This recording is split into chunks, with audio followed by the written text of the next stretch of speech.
Gyantimidandasya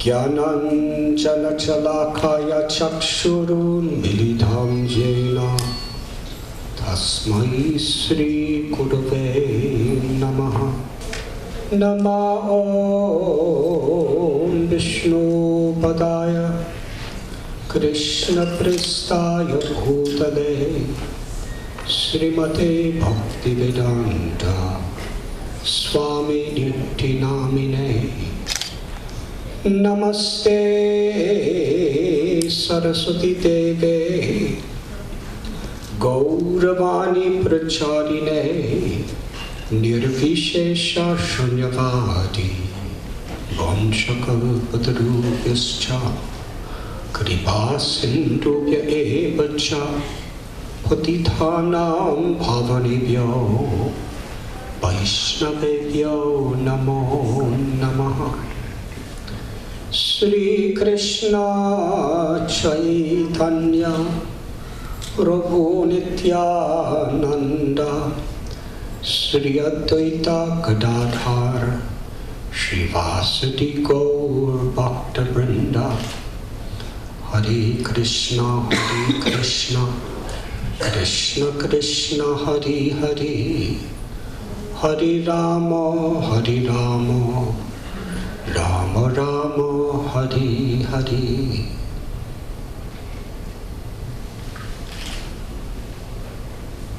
It's my honor, my pleasure, and my fortune to be with all of you today. Thank you, Mr. Kumar, and to all of you. I was requested to speak something about a book that I wrote entitled The Journey Home. Actually, I never wanted to write this book.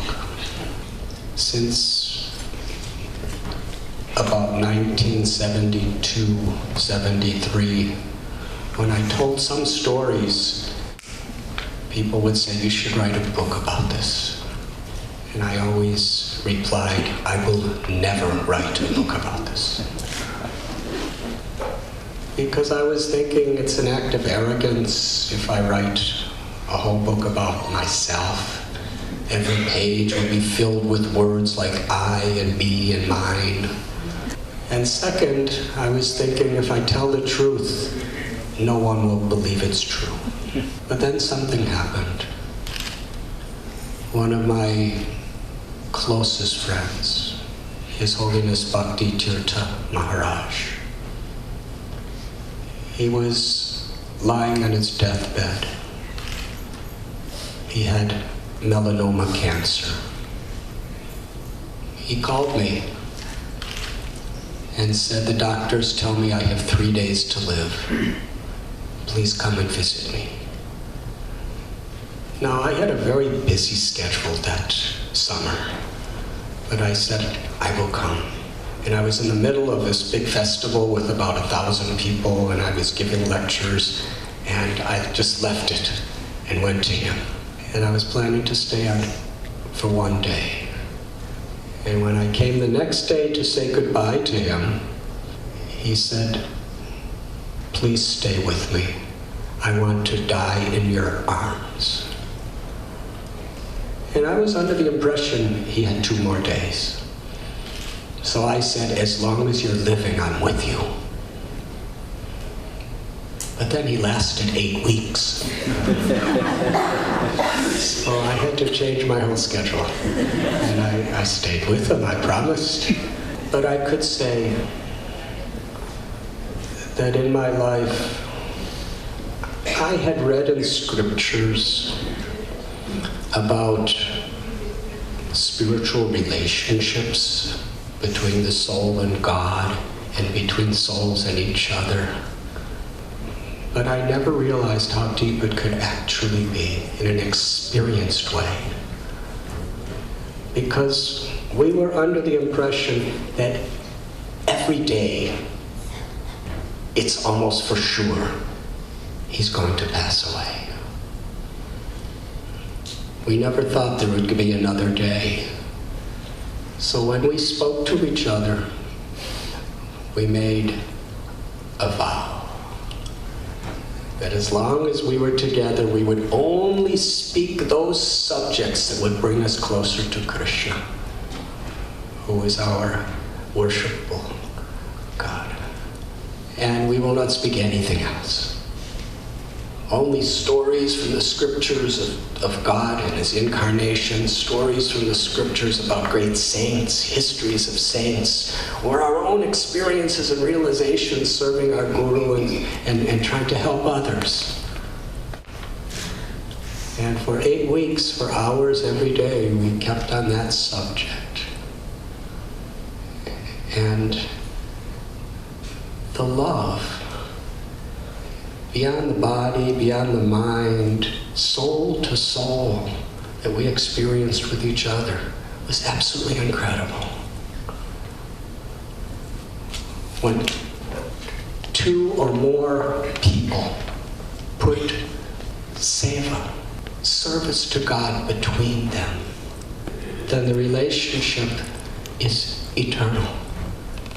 It's ananda. It brings such joy from the heart. It was extraordinary. But one day, he said to me, "You should write a book about your travels when you were young." And I said, "I will never write this book." I was already well practiced for 35 years, saying like that. And he said, "Your story is everyone's story. It's the story of a person who's looking for meaning, looking for fulfillment, looking for purpose in life. If your story could inspire anyone, then it's an act of arrogance for you not to write the book."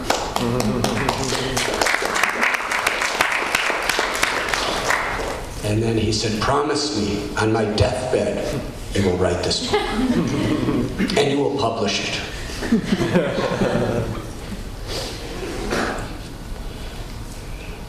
What could I say? He was laying there on his bed, I was sitting at his side. I said, "I promise." And then he grabbed my hand and squeezed it quite hard. And he said, "You cannot tell a lie to a man on his deathbed." So I left the room and I decided within a few days, I'm going to convince him to let me withdraw that promise. But he left. Krishna took him before I could convince him. So in his honor, I wrote this book, The Journey.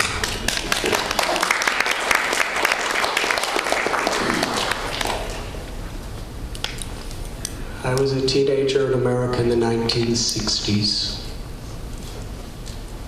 a time where there was much turbulence in the country that I was from. There was a war in Vietnam. There was issues of civil rights. And there seemed to just be so much complacency spiritually that the younger generation, a large section of it, revolted against the establishment. 2 of our very honored guests in the audience tonight are Padma Shama Devi, Sharon Gyanan, Sridhar. They were around during those days. And many people like them really, because they saw there was so much hypocrisy, so much shallowness, so little purpose, they became activists. So I also became an activist. But like them, I realized that this counterculture that was activated into activism, they had the same problems we were activating against. just different dress and different language. And ultimately I came to the conclusion, like them, that unless we change ourselves, we can't really be an instrument to change the world in a deep and purposeful way. Just like if you have boils in your body due to blood disease, you could put salves and different compresses on the boil, which is good. We have to do that. But the solution is when we actually treat the blood, purify the blood. So my friend Gary, who I grew up with from 10 years old, when I was 19 years old, it was our summer break from college. He said, I'm going to Europe. You should come with me. I said, Gary, I don't have any money. He said, I don't either. But Frank, our mutual friend, is going to pay for us. So I was convinced. So we took a very cheap airlines to Iceland and then to Luxembourg. And the first night, Frank got robbed and left back for America. So Gary and I, we didn't have anything, but we had enthusiasm. We wanted to become instruments of change in this world. And we began to go to museums, studying art, studying music. We started going to forests, studying nature. And little by little, we were just hitchhiking. Wherever anybody was going that picked us up, we believed that's where God wants us to go. And as time was going, especially when I was in Italy, living in monasteries and cathedrals and synagogues and so many places, I came to the conclusion that what I really want is a spiritual transformation. But there was a problem, because in my life I saw so much hatred, prejudice, and violence in the name of religion. People hated me because I was from a minority religion. I saw people who even were going to their religious places and who were very respected for religious people, who were not giving people rights because they were a different color skin. So either I had to give up religion altogether, or there had to be an essence of all these great religions that was something beautiful and transformative. And I believed in that essence. So I was looking for it, and I was studying various religions of the world. And ultimately, Gary and I were living on an island in Greece, Crete. And there I would climb a mountain alone and meditate from sunrise to sunset. And Gary would go down to the ocean side and do the same thing. At least that's what he said.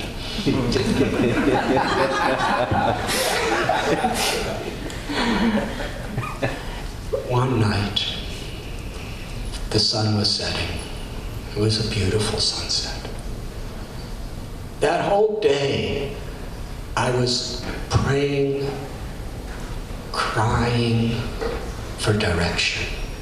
I was praying to God, please guide me. And it wasn't just a formal prayer. It was with the deepest sense of urgency I ever felt. There was a yearning that I'm lost without spiritual direction. I'm a hollow shell, no matter what I gain in this world. And I heard 3 words. It was a silent voice that spoke from within my heart, but it was the loudest voice I ever heard. Go to India. I had never met an Indian. I had never eaten a chili pepper. I didn't know where India was. I didn't have a map, and I didn't have money to buy a map. But I believed it was God calling me to India. So I returned to the cave, and Gary was sitting there, and he said to me, something incredible happened to me at sunset. I said, tell me. He said, you won't believe me. I said, I will. He said, no, you won't believe me. I said, please, just tell me. He said, I heard 3 words. Go to Israel. I said, where? He said, I told you you wouldn't believe me. I said, no, I didn't hear you. Where? He said, Israel. We should both go to Israel. I said, Gary, he told me to go to India. India?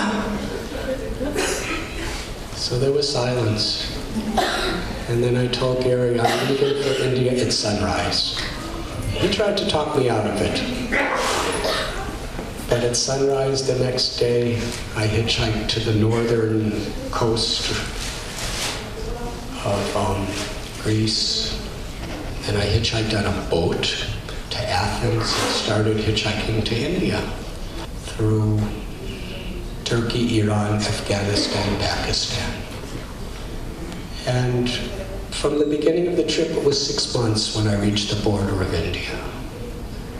And I had gotten so many diseases, and I really was living a life that I couldn't even imagine.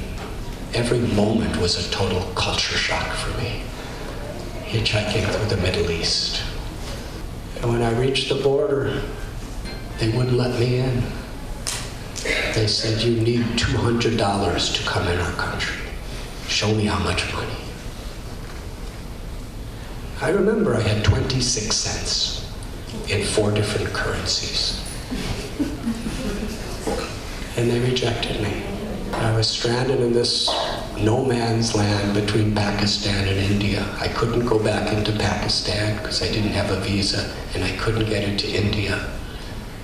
And I begged for 6 hours going back and forth to this desk. And finally, the border guard changed. It was a Sikh gentleman, very elder man. He took the post. And I cried. And he rejected me. And I cried more. It wasn't fake tears, it was for real. I was desperate. I said, please, just give me a chance. I've risked my life and given up everything of the comforts of my home just to meet your people and to learn from your people. Just give me a chance. I promise someday I'll try to do something good for your people. And he said, after looking at me for a long time, staring, he said, sometimes a man must follow his heart.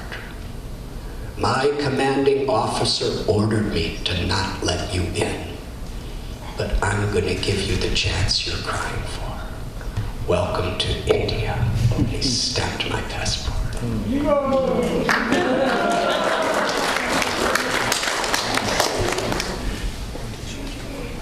And that was such a blessing.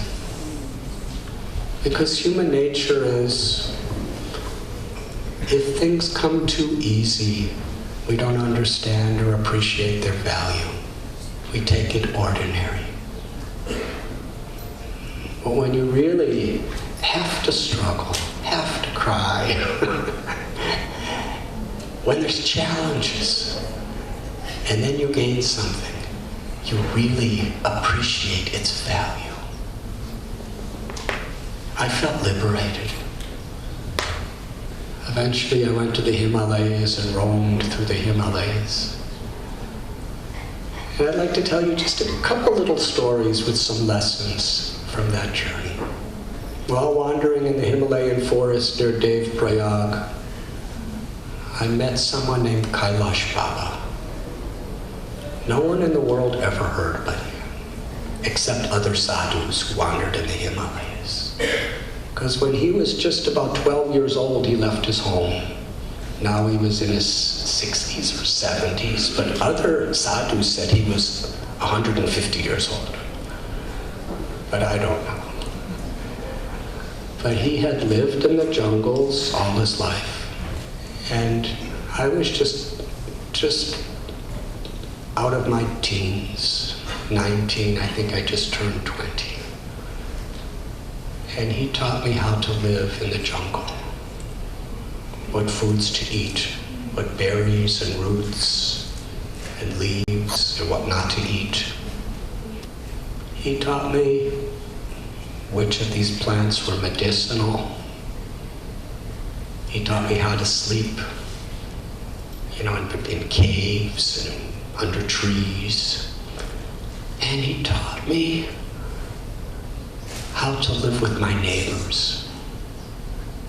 Because this is 1970, the Himalayan jungles, there were leopards, there were panthers, wild elephants, vipers, cobras, scorpions, wild boars. And he taught me, if you think that you are superior to them because you're a human, they will kill you because this is their land and you are helpless. Because I didn't have any weapons, and they did. And then he told me, and if you have the slightest fear of them, they will kill you. He said, you have to see that the living force within everyone is divine. The living force within everyone is a part of God, a child of God. Due to karmas, destiny, whatever it may be, we have different types of bodies with different types of intellectual capacities. But the Atma, the soul, is the same in everyone. It is sacred. If you honor them and honor God within them, then you will have no fear. And they will honor you. Now this is a pretty crash course, as they say. Because it's not like I had time to study it and memorize it. Because, they were around me right then when he was speaking. But I learned a few things. One is by the association of an enlightened person, a realized person, so much faith can give us the strength to actually overcome our weaknesses and our ignorance. Because Kailash Baba so much lived that principle. His whole life, I believed it. And in his company, I could see the cobras as my brothers and sisters. I couldn't tell which one, because I'm not one of those people. But they were my brothers, even the mosquitoes that were biting me. I could feel it. They're hungry, just like I'm hungry. And faith, so much comes from the company, the satsang, of people with realization. Another thing I learned, that the transmission of knowledge is not just based on words. It's based on the eagerness to learn and the compassion to give. Because Kailash Baba did not know any English. And I didn't know Hindi. I don't even know what language he spoke, actually. But because he so deeply cared about me, and because I was so eager to learn, just by his pointing his fingers, his moving his eyebrows, I could understand what he was saying. And I learned more from him than I ever learned in all the schools I went to elementary school, high school, college in America. Because real knowledge comes through grace. One of the most difficult things he taught me, more difficult than actually learning to live with the wild animals, was how to live among different sects of sadhus. What is the respect you should give each other? Because if you don't give each other the proper respect, it can be very, very difficult. But he was like a father to me. And he loved me like his own son. But he was a homeless wanderer, a hermit, and I knew I was taking too much of his time. And I knew that destiny was calling me, so I left. I came to one place where I learned a similar lesson. I was walking alone through the Himalayan forest, and I came into a leprosy colony, where all these people, this was at a time when nobody cared anything about the lepers. Society just pretended they did not exist. They were just laying in the cold ground of the Himalayas. They had rags, some were naked, some no fingers, no nose. And they surrounded me, about a dozen of them, demanding I give them bakshish, donation. But I didn't have anything. I was just a little sadhu roaming around. After about 20 minutes or a half hour, they finally searched me completely and let me go. And as I was walking away, I saw an old, dying leper woman. She had no nose. Her face was decomposed and it was deranged. She had no fingers, no toes. Hardly any hair. She was just laying, and she sat up, and she looked at me with the glance of a mother for a child. She looked at me in such a way that I felt that she felt the pain I was in when her people were harassing me. And she put her hand out to bless me, like this. And I felt such a love from her. And it was real. I ran over and put my head under her hand. I was bowing down to her. And in Hindi, she was saying, "May God bless you, my child. May God bless you, my child." I looked up, and she was smiling. She only had a few teeth. And her eyes were glistening with tears. Her heart was yearning, possibly for long years, to bless a child. That my guru, Prabhupada, wants you to sit next to him on stage. I asked, how does he know me? He didn't answer my question, he just pulled me. And in those days, I was very pullable. So he just pulled me, and I just was like a little dog, and he was just pulling me, the leash of his arm, and he pulled me onto the stage, and he brought me right up to Prabhupada. And Prabhupada just welcomed me, because there was a big kirtan going on, so he didn't speak, but he welcomed me to sit beside him, and I did. And that's how I first met Prabhupada. And I stayed with him for about 14 days. But I was still searching. And I decided to go to the Himalayas after his program. And it wasn't until about 9 months later or something that I'm running out of time, so I'll be really brief. I ended up in Vrindavan. I was on my way to Amarnath to go to see Lord Shiva because I was told he would fulfill all my desires. And I was praying for direction. What is my path?